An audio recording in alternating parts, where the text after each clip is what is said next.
I gave my brother my kidney on a Thursday morning in March. That is the fact I come back to when I try to understand everything that came after. Not the betrayal, though the betrayal was significant. Not the money, though the money was real. The fact I come back to is the Thursday morning in March when I lay on a table and a surgeon removed a functioning organ from my body and placed it into my brother's, and I did it without hesitation. Because he was my brother and that was what the word meant to me.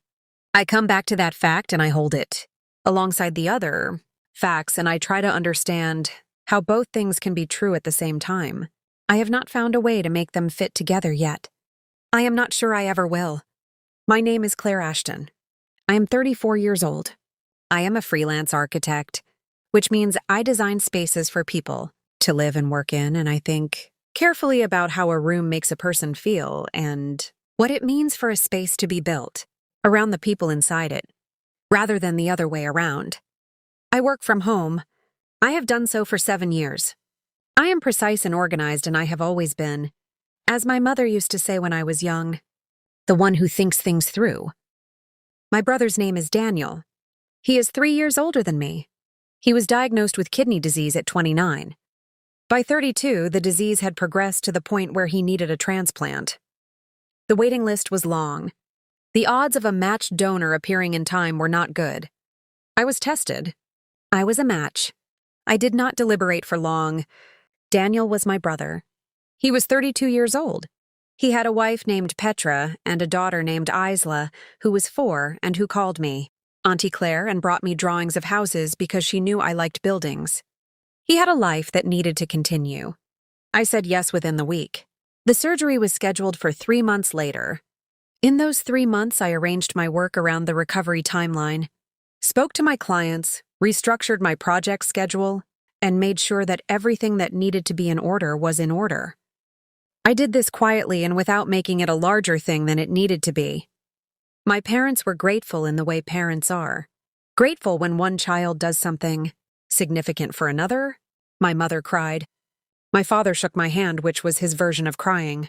Daniel said thank you in the way people say thank you when they know the word is not sufficient, but it is the only word available. Petra said very little. I noticed that at the time and filed it away without examining it too closely because there was a surgery to prepare for and I did not have the bandwidth to examine everything. The surgery went as planned. I woke up in recovery with a pain in my side that the nurses described as expected and manageable, and that I would describe as the most significant physical sensation I had ever experienced. I lay there and breathed and let the medication do what it was supposed to do and listened to the nurses move around me. Daniel was in the next ward. The transplant had been successful. I spent 4 days in the hospital. My mother visited every day. My father came 3 times. A colleague brought flowers and stayed for an hour and made me laugh. Twice, which hurt considerably, and was worth it. Daniel came once. On the 2nd day, he stood at the foot of my bed and said the doctors were pleased and that he was feeling stronger already, and that he was grateful. He stayed for 20 minutes. His wife was with him. She stood near the door and looked at her phone for most of those 20 minutes. They did not come back on the 3rd day or the 4th. Recovery at home took 6 months. The first 2 months were the hardest. I could work for limited periods. I could not sit at my desk for long stretches. I restructured everything again. Smaller projects, shorter timelines, more rest built in. I managed. I'm good at managing. My mother came twice a week for the first month. She brought food and stayed long enough to make sure I was stable and then left without fuss, which was exactly what I needed. My father called every few days. A friend named Rosie, who had known me since university, came on weekends and watched films with me on the sofa and did not ask too many questions. Daniel called 4 times in 6 months. Petra called once in the 3rd month to ask if I had any of Daniel's grandmother's recipe cards, because she was looking for a specific one. I said I did not. She said okay and hung up. I lay on my sofa after that call and looked at the ceiling and thought about a kidney and a Thursday morning. In March, and a 4-year-old who brought me drawings of houses. Then I went back to work. My parents called me in the 5th month to tell me that they had updated their will. They said it casually, the way people mention administrative things. And I said that was sensible and did not think much about it because people update wills and it is a normal thing to do, and I was in the middle of a recovery and not particularly focused on inheritance. My father mentioned that they had sat down with a solicitor and gone through everything properly. My mother said it was good to have things in order. I agreed, and we talked about something else, and I forgot about it. The will reading was 8 months after the surgery. My parents did not die. That is important to say. The will reading happened because my parents, who were both in their late 60s and in reasonable health, had decided that they wanted to formally communicate their intentions while they were alive and present. Their solicitor had suggested it as a way of managing expectations and avoiding conflict after the fact. They thought it was a good idea. I drove to their house on a Sunday afternoon. Daniel and Petra were already there when I arrived. Isla was not with them. My parents sat together on the sofa. The solicitor, a man named Graham who I had met once before at a property matter years earlier, sat in the armchair with a folder on his lap. We all sat down. Graham opened the folder. He explained that my parents had updated their will in the 4th month of my recovery. He explained the structure of the estate. He outlined the assets. He described the distribution. The house and the majority of the estate went to Daniel. A smaller amount, described as a token of love and appreciation, was set aside for me. The difference between the two amounts was significant. I sat very still while Graham read. I did not look at Daniel. I did not look at Petra. I looked at Graham and I listened to every word, and I kept my face entirely still the way I keep my face still when I am receiving information I need to process before I respond to it. When he finished, there was a silence. My mother looked at me with an expression I had not seen on her face before. Something between apology and justification. The expression of someone who has made a decision they know requires explanation but has not prepared the explanation well enough. She said, "We felt that Daniel's situation required more support going forward. His health, the ongoing monitoring, the medication costs. We wanted to make sure he was secure." I looked at her. I said, "When was this decision made?" She said, "We sat with Graham in the 4th month. We had been thinking about it for a while. The 4th month of my recovery, 2 months after the surgery. While I was lying on my sofa, unable to sit at my desk for long stretches, restructuring my work around a recovery timeline. I had chosen because my brother needed a kidney and I was a match, and that was what the word brother meant to me. I said, "I see." My mother said, "You are so capable, Claire. You have always managed so well. We never worried about you the way we worried about Daniel." I thought about that sentence for a moment. Then I said, "I'm going to go now." My father said my name. I picked up my bag and said goodbye to Graham and walked out to my car and sat in it for a long time without starting the engine. The street outside my parents' house was quiet. A neighbor was walking a dog. A child was riding a bicycle on the pavement. Everything was very ordinary. I thought about what capable means. I thought about what managing well means. I thought about a Thursday morning in March and a surgeon and a room where I woke up with a pain in my side and 4 days in a hospital and 6 months of restructuring and a phone call from Petra asking about recipe cards. I thought about the 4th month, the solicitor's office, a decision made while I was recovering from donating an organ to my brother. Then I started the engine and drove home. I called a lawyer the following morning. Her name was Anne Crosby. She specialized in estate disputes and inheritance matters. I had found her through a colleague 2 years earlier and had saved her number without knowing why. I knew why now. I explained the situation fully. I told her about the surgery. I told her about the timeline. I told her about the will reading and the figures in the 4th month. She listened without interrupting. When I finished, she said, "The timing is significant. A will updated 2 months after you donated an organ to one of the beneficiaries.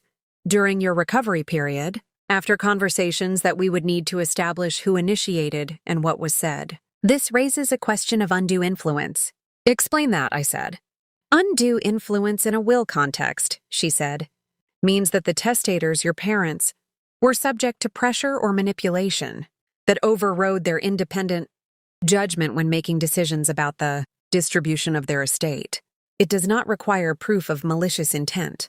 It requires demonstrating that the outcome does not reflect what the testators would have decided freely and independently. Daniel and Petra were involved in those conversations, I said. That is what we need to establish, she said. Do you have any evidence of communication between your brother or his wife and your parents during that period? I thought about it. I thought about Petra standing near the door of my hospital room looking at her phone. I thought about 4 calls in 6 months. I thought about a woman asking about recipe cards. I will look, I said. What I found over the following 2 weeks was not dramatic. It was not a single smoking document or a confession or an email with a subject line that made everything clear. It was a pattern, small and consistent, and once I started looking, impossible to miss. My phone records showed 4 calls from Daniel in 6 months and 1 from Petra. My parents' phone records, obtained through the legal process, showed 43 calls from Daniel and Petra combined during the same period. 31 of those calls were made in the 2 months between my surgery and the date the will was updated. 31 calls. Compared to 4, I had been recovering. They had been working. My parents' emails, also obtained through the legal process, contained a thread between my mother and Petra that began 6 weeks after the surgery. The thread discussed the will. It discussed the estate. It discussed, in language that became less careful as the weeks went on, the distribution of assets and why certain adjustments would be sensible given the circumstances. One email from Petra said, Claire has her career and her independence. She has always been fine on her own. Daniel needs stability. Another said, we just want to make sure Daniel has everything he needs for the long term. You understand that better than anyone. My mother's responses were warm and agreeable in the way my mother was warm and agreeable. The way a person responds when they are being told things they want to believe by someone they trust. Anne presented the full case to me on a Tuesday morning. She laid it out methodically. The timeline, the call records, the email thread, the contrast between 31 calls and 4, the language used, the date the will was updated relative to the date of the surgery. When she finished, she looked at me across the desk. This is a strong case, she said. The medical records from your surgery establish the timeline beyond dispute. The call records establish a pattern of sustained contact between the beneficiaries and the testators during the period of the will update. The email thread demonstrates that the distribution was actively discussed and influenced by parties who stood to benefit from it. What do we do? I said. We file a claim of undue influence, she said. We present the evidence. We give your parents and their solicitor the opportunity to respond. And we let the records speak. I thought about a Thursday morning in March. I thought about 31 calls and 4. I thought about Claire has her career and her independence. She has always been fine on her own. File it, I said. The case took 11 months. My parents were distressed. That was genuine, and I did not dismiss it. They had not understood, I think, what they had allowed to happen. When the call records were presented to them and the email thread was read to them in the solicitor's office, my mother's face went through several expressions I had not seen before and settled on something I could only describe as recognition. The recognition of a person who has been told something they already knew but had not allowed themselves to know. My father said nothing for a long time. Then he said, "We did not think about it that way." I said, "I know. Daniel did not speak to me during the 11 months. Petra sent one message in the 3rd month. It said, 'You are tearing this family apart over money.'" I did not reply. The case resolved without going to court. The will was revised. The distribution was restructured to reflect equal shares of the estate. The solicitor overseeing the revision noted formally in the documentation that the original update had been made during a period when one beneficiary was recovering from a significant medical procedure undertaken for the direct benefit of another beneficiary, and that the influence exerted during that period had not been consistent with the testator's independently expressed wishes. My parents signed the revised will on a Wednesday afternoon. My mother called me that evening.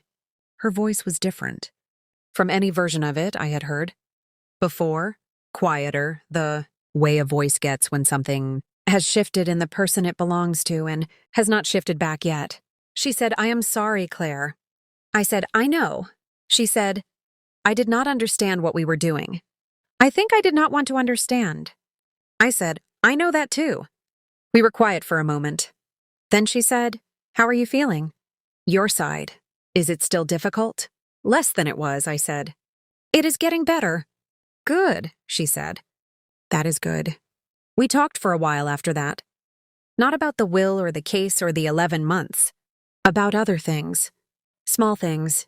The way conversations go when two people are finding their way back to each other from a distance neither of them intended to create. Isla sent me a drawing 3 weeks later. A house with a large garden and 2 figures standing outside it. One tall, one small. She had written Auntie Claire in careful, uneven letters at the top. I put it on my desk next to my computer where I could see it while I worked. I had a project deadline on Friday. A new client, a family wanting to redesign their home around how they actually lived in it rather than how they thought they were supposed to.